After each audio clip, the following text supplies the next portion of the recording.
কাঁদবে না।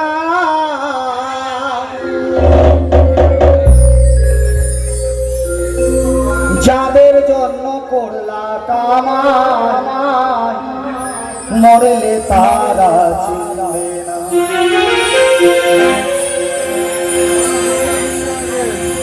থাকতে সময় করো আমন, ঈমান করো খাঁটি।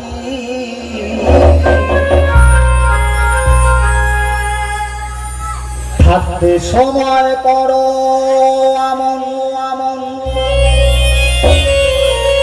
ঈমান করো খাঁটি। তোমার আমার শেষ ঠিকানা 3.5 হাত মাটি। তাই ওমা আজকে আমরা যাকে আপন আপন বলছি, আচ্ছা বলুন তো এরা কি আমাদের আপন? ছেলে আমার, মেয়ে আমার, ভাই আমার, বন্ধু আমার, পুত্র আমার, কন্যা আমার, আমার বাড়ি, আমার টাকা, আমার গাড়ি। আচ্ছা বলুন তো যেদিন এই দেহ থেকে বানো পাখি চলে যাবে, যেদিনই 4 বেহারার কাঁধে করে নিয়ে যাবে শ্মশান ঘাটে, ওমা সেই দিন কি আপনার সঙ্গে এরা কেউ যাবে? কেউ যাবে বাবা? না, যাবে একমাত্র হরিনাম কৃষ্ণ নাম। এই হরিনাম কৃষ্ণ নাম ভিন্নে আমাদের কলিজীবের কোনো গতি নাই। তাই বদন ভরে একবার রাধা গোবিন্দ প্রেমানন্দ হরিবাল হরিবাল হরিবাল। তোমার আমার শেষ ঠিকানা 3.5 হাত মাটি মাটি।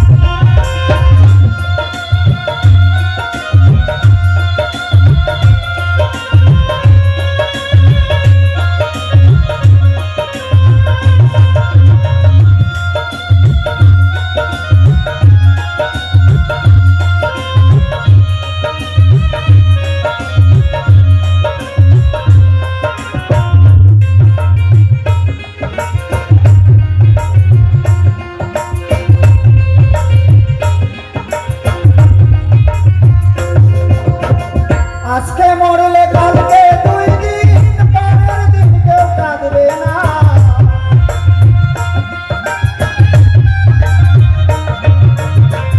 আজকে মরলে কালকে 2 দিন, পরের দিন কেউ কাঁদবে না। যাদের জন্ম করলা কামাই মরলে তারা চিনবে না। যাদের জন্ম করলা কামাই মরলে তারা চিনবে না। থাকতে সময় করো ঈমান করো খাঁটি। থাকতে সময় করো ঈমান করো খাঁটি। তোমার আমার শেষ ঠিকানা 3.5 হাত মাটি। তোমার আমার শেষ ঠিকানা 3.5 হাত মাটি।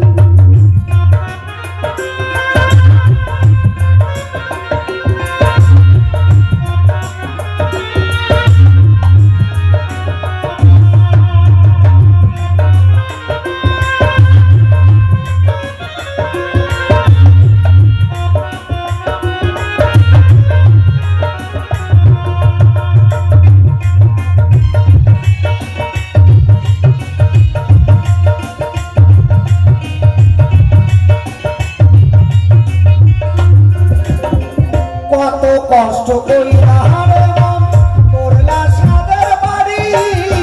সেই বাড়িতে ঠাই হবে না, যাইতে হবে ছাড়ি।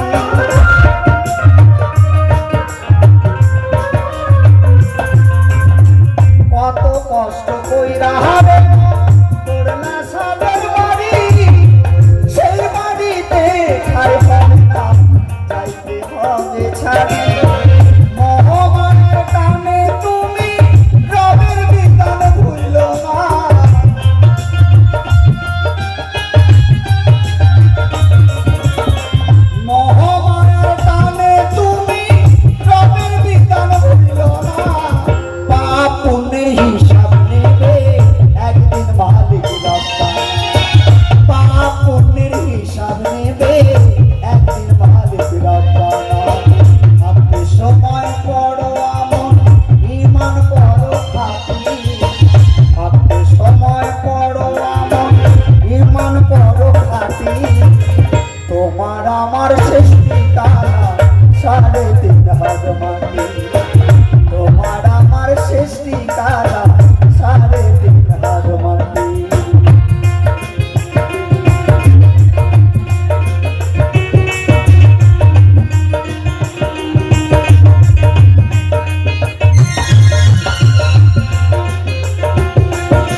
টাকা পয়সা ধনরত্ন বাড়ি বাড়ি সুন্দর নারী একদিন সব কিছু থাকতে করে সব কিছুর মায়া ত্যাগ করে যেমন এসেছি একা একদিন যেতেও হবে একা। টাকা পয়সা ধনরত্ন ওমা চিরদিনই থাকে না, মানুষের রূপ চিরদিনই থাকে না, রক্তের বল তাও চিরদিন রয় না। একদিন কি হয় না সকল কিছু ছেড়ে দিয়ে আমাদের যেতে হয় যেখান থেকে এসেছি। তাই এই দুনিয়ায় আপন বলতে যদি কেউ থাকে সে হচ্ছে আমার অনাথ ব্যাধি পানবন্ধু। সবকিছু ছেড়ে দিয়ে যদি তাকে প্রাণ খুলে ডাকা যায় তাহলে হয়তো ক্ষমা এই মানব জীবন দুর্লভ জনম হয়তো সার্থক হবে। তাই বাউল কি বলছে, আধার ঘরে থাকবা তুমি ছাইরা সেদিন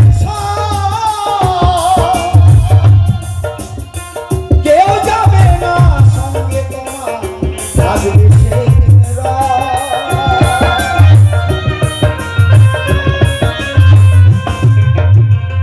আধার ঘরে থাকবা তুমি ছাইরা সেদিন কেউ যাবে না সঙ্গে তোমার আসবে সেদিন নিচে মায়ার দুনিয়ায় অনেকের ঠিকানা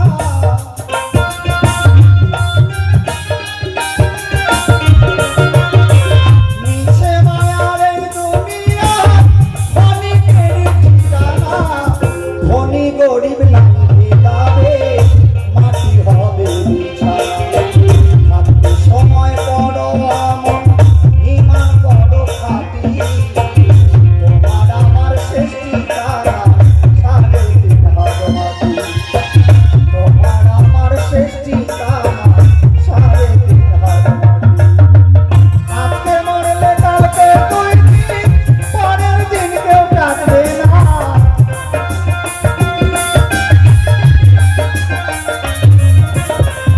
আজকে মরলে কালকে তুই দিন পরের দিন কেউ ডাকবে না যাদের জন্য করলাম কামাই মরলে তারা দেখবে না থাকতে সময় বড় আমন ইমান বড় খাটি তোমার আমার শেষ ঠিকানা সাড়ে তিন হাত মাটি তোমার আমার শেষ ঠিকানা সাড়ে তিন হাত মাটি তোমার আমার শেষ ঠিকানা সাড়ে তিন হাত মাটি তোমার আমার শেষ ঠিকানা সাড়ে তিন হাত মাটি তোমার আমার শেষ ঠিকানা সাড়ে তিন হাত মাটি।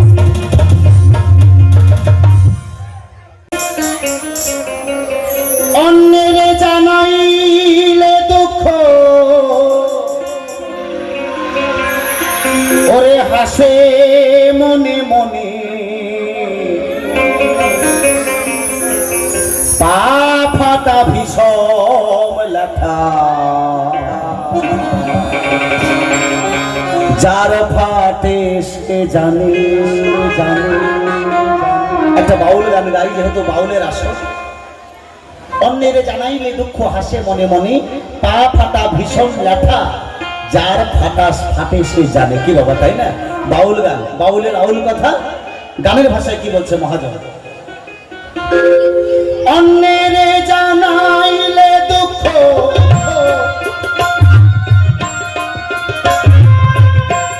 অন্যের জানাইলে দুঃখ হাসে মনে মনে ও সে হাসে মনে মনে পা ফাটা ভীষণ লেখা যার ফাটে সে জানে। পা ফাটা ভীষণ লেখা যার ফাটে সে জানে। জয় জয় তাই গৌর হরিবল হরিবল।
বাউল গান আধ্যাত্মিক চেতনামূলক, বাউল গান দেহ বিচার গান, বাউল গান শাস্ত্র সম্পর্কীয় গান, তাই তো? আমরা বর্তমান পালা প্রসঙ্গ ধরে এখন গান শুরু হয়েছে আমাদের পরিচিত। বর্তমান এই বাউলটা এমন একটা জায়গায় চলে গেছে, বিভিন্ন শাস্ত্র কথা তত্ত্ব কথা ছাড়া বাউল গান অনেক জায়গায় শোনে না। তার মধ্যে শেষের দিকে তো গান আছে। এইবার যেই জায়গায় প্রশ্ন করেছে তা আমি বনের পশু হনুমান হইয়া কি কি কর্ম করিলাম তার দিয়েছে উদাহরণ, আমার বিপক্ষের শিল্পী যিনি ভক্ত বিভীষণ।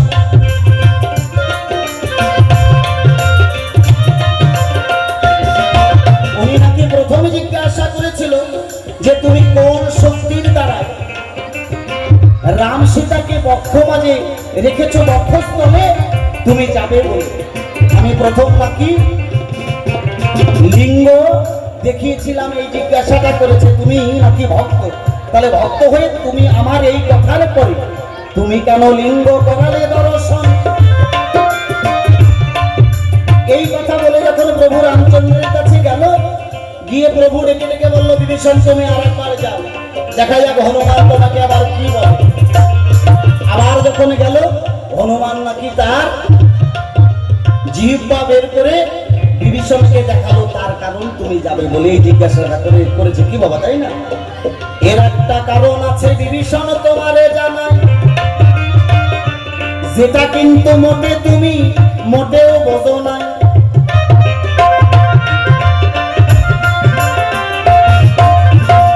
আমাদের লিঙ্গ কটা বাবা? একটা হচ্ছে নিম্ন লিঙ্গ, একটা ঊর্ধ্ব লিঙ্গ। শোনো বিভীষণ তোমার কাছে বলে যায়,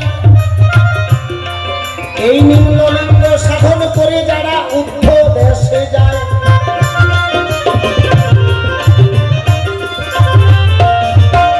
এই নিম্ন লিঙ্গকে সাধন করেছিল স্বয়ং হনুমান যিনি। এই জন্য হনুমান হচ্ছে ব্রহ্মচারী, এই জন্য তোমাকে দর্শন করেছিল নিম্নলিঙ্গ। কেন? এই নিম্নলিঙ্গ সাধন করে সাধুগুরু বৈষ্ণব যারা তোমারে জানায়, ঊর্ধ্বলিঙ্গে এসে তখন পৌঁছায় কোথায়? এই মানব দেহের আহালা জিহ্বায়। এই আহালি জিহ্বা যখন সাধন করে মানুষ রস উৎপন্ন করতে পারে, সেই রস উৎপন্ন করেছিল হনুমান বলি যে তোমারে। তাহলে হনুমান কোনোদিন নিম্নগামী হয়নি, আমরা নিম্নগামী হচ্ছে সাধারণ জীব। ও বাবা, এই জন্য আমরা আলু থাকতে যাই মারা, বাউলের গান যেটা বিধান, এই জন্য আমরা নিম্নগামী, আর হনুমান হচ্ছে ঊর্ধ্বগামী। আর এই ঊর্ধ্বগামী চেতনাকে শক্তিকে জাগ্রত করে হনুমান রাম সীতাকে রেখেছিল বক্ষ মাঝারে। কি বাবা? এই জন্য হনুমানকে ব্রহ্মচারী বলা হয়। হনুমানের হাত ব্রহ্ম, কান ব্রহ্ম। বাবা, আমাদের সকলের কিন্তু হাত ব্রহ্ম, কান ব্রহ্ম, দেখা এই যে চোখ, এটা ব্রহ্ম। তাহলে হনুমান এই জন্য ছিল ব্রহ্মচারী। আবার জিজ্ঞাসা করেছে দান, তুমি যদি ব্রহ্মচারী হবে হনুমান, তাহলে তোমার কেমন করে হলো একটা সন্তান? তুমি যদি ব্রহ্মচারী হবে তাহলে তোমার কেমন করে হলো সন্তান? ব্রহ্মচারী যারা, তারা তো করে না সৃষ্টি, এটা দিয়ে গেছে আসলে, এটার করে গেছে তার জিজ্ঞাসা। শোনো, হনুমান ব্রহ্মচারী, এটা মোটে মিথ্যা কথা নয়। কিষ্কিন্ধা নামে এক রাক্ষসী ছিল, শোনো বিভীষণ তোমারে জানাই, এই কিষ্কিন্ধা রাক্ষসীর সঙ্গে হনুমানের একদিন যুদ্ধ বেঁধে যায়।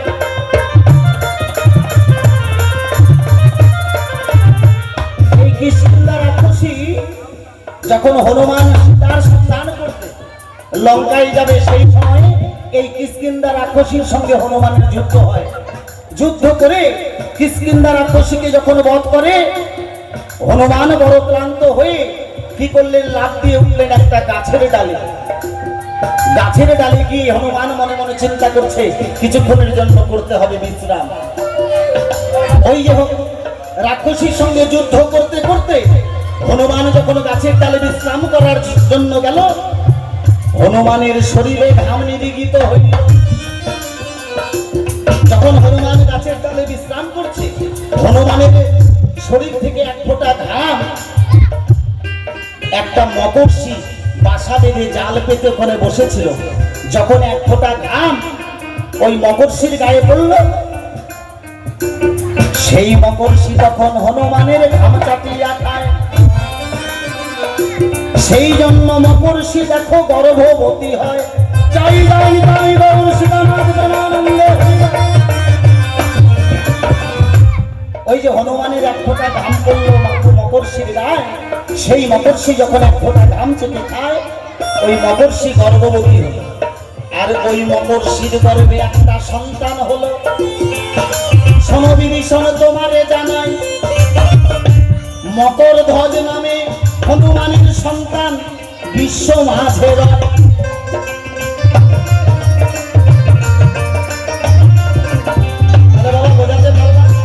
অনেকে হয়তো ভাববে এটা কোথায় পাওয়া যাবে, এটা কৃত্তিবাসী রামায়ণ খুঁজলে পাওয়া যাবে না। এটা কোথায় লেখা আছে? রামকৃষ্ণ পরমহংসদেবের একটা লেখা আছে রামায়ণ। সেই রামায়ণের মধ্যে এই তত্ত্ব আলোচনা সুন্দর করে ব্যাখ্যা দেওয়া হয়েছে। কিন্তু এই মকরশির গর্ভে সন্তান হয়েছিল হনুমানের ঘাম দিয়ে। আদতে হনুমান কিন্তু ব্রহ্মচারী রয়ে গেল। তাহলে তোমার জিজ্ঞাসা করলাম সমাধান। আর একটা জিজ্ঞাসা আছে, কি তোমার দুটো পিতা কেন? হনুমান তুমি আমারে বলিবে দুইটা পিতা কেন? শোনো, হনুমানের মা যে ছিল অঞ্জনা, এই অঞ্জনা শিবের আরাধনা করতেন। শিবের আরাধনা করে শিবের কাছে মানত করেছিল, আমি যেন একটা তোমার মতন সন্তান পাই। আরাধনা করতে করতে অঞ্জনা কি কর্ম করিল? পূজা করতে করতে অঞ্জনা তখন মূর্ছাগত হলো।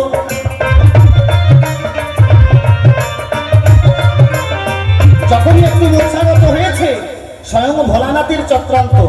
ওই যে যেই প্রসাদটা অঞ্জনার হাতে দেবে ভোলানাথ, সেটা আর ভোলানাথ দিতে পারলো না, অঞ্জনা হলো মূর্ছাগত।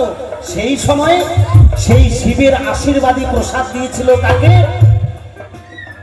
পবনকে দিয়েছিল। আর ওই পবন পরবর্তীতে ওই প্রসাদ অঞ্জনার কাছে দিয়েছিল। এই জন্য হনুমানের দুইটা বাবা, এতে কোনো হনুমানের দোষ নাই। বিভীষণ গেল কোন জায়গায়? আবার ভয়ে পালাই নাই তো? এই জন্য দুইটা সন্তান কথা মিথ্যান। শোনো শোনো বিভীষণ, আমি তোমারে জানাই,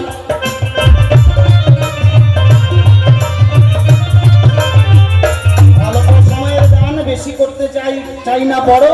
এইবার একখানা জিজ্ঞাসা ওনার কাছে আমি রাখতে পারি তো বাবা? হ্যাঁ, উনি বলেছে আমি যে ভক্ত বিভীষণ। রামায়ণের শেষ পাতায় লেখা আছে, শাস্ত্রে বলে গুণবান যদি পরজন গুণহীন স্বজন, নির্গুণ স্বজন শ্রেয় পর পর সদা। কি বাবা? শাস্ত্রে বলে গুণবান যদি পরজন গুণহীন স্বজন, নির্গুণ স্বজন শ্রেয় পর পর সদা। পর সদা সদা কিন্তু পর হয়, তাই না?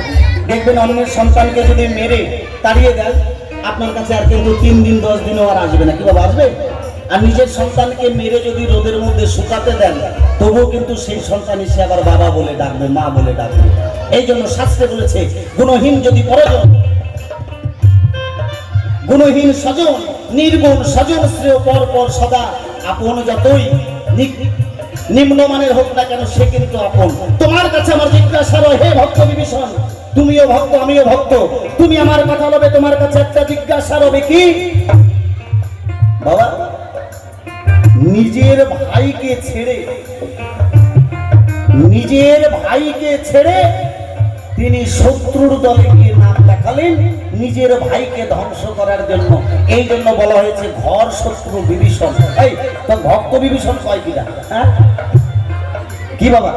তো ভক্ত বিভীষণ বললো কি? এই বিভীষণ হচ্ছে ঘর শত্রু বিভীষণ। ওই জন্য দেখবেন কেউ যদি ঝগড়াঝাটি লাগে, তখন কিন্তু বলে ডেকে ডেকে নিজের যদি মানুষ হয়, এটা ঘর শত্রু বিভীষণ। তা তোমার কাছে আমার জিজ্ঞাসা, তুমি নাকি ভক্ত বলে দাবি করে গেলে এই সভা দলে, তুমি আমাকে সুন্দর করে যাবে বলে তুমি নিজের ভাইকে ছেড়ে কেন রামচন্দ্রের দলে গিয়ে নাম লেখালে? তোমার কাছে আমার জিজ্ঞাসা। আর নিজের ভাইকে কেন নিধন করলে, নিজের ভাইকে কেন বধ করালে? তোমার কাছে আমার একটাই জিজ্ঞাসা।